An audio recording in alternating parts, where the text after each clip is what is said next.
In this lecture, I will discuss the ultrasonic distance sensor. The ultrasonic distance sensor is used for measuring the short distances.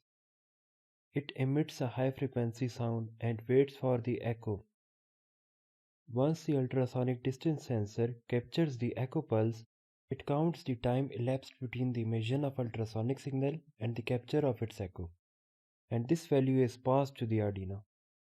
Here is what we are going to build. The sensor will continuously take distance measurements of whatever happens to be in front of it. The Arduino will receive the readings and print them on the screen. The distance sensor HC-SR04 has 4 pins: VCC, trig, echo and ground. The VCC is for connecting to a 5-volt positive voltage for power. Trigger pin. A pulse is sent from the Arduino to the sensor trigger pin to go into ranging mode for object detection. Echo sends a signal back to the sensor if an object has been detected or not. If a signal is returned, object has been detected.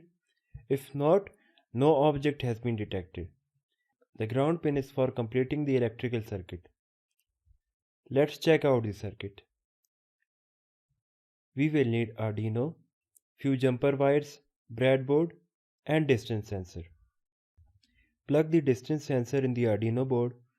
Take a jumper wire, connect it to the digital pin number 7 on the Arduino board, and plug its other end in the empty socket of column in which the trigger pin of the distance sensor is plugged in.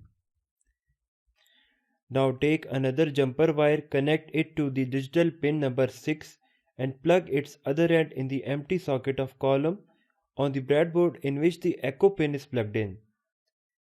Similarly, connect the 5-volt pin and ground pin to the power lines of the breadboard respectively.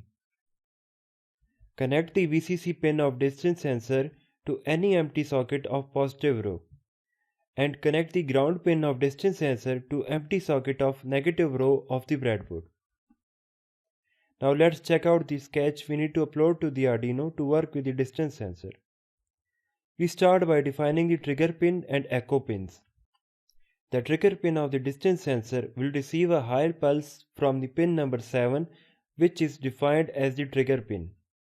Then the distance sensor will send an ultrasonic sound, and when it will hit the object, it will bounce back and will be received by the distance sensor. The distance sensor will pass this time duration to the pin number 6 on the Arduino board and will be saved in a variable. In the setup function, we will set the trigger pin as output and echo pin as input. Now in the loop function, declare two variables of data type int, duration and distance. Now we will set the trigger pin as low. Then we will wait for 2 microseconds. Now again set the trigger pin as high and wait for 10 microseconds. Now we will set the trigger pin as low again. Now we will save the value of time duration which is received by the pin number 6 in the variable duration. Through this formula we will calculate the distance. Now we have set a condition. If the distance is greater than 200 or is less than 0, then the object is not in range. Or if the distance is between 1 and 200, then we will print the distance in centimeters.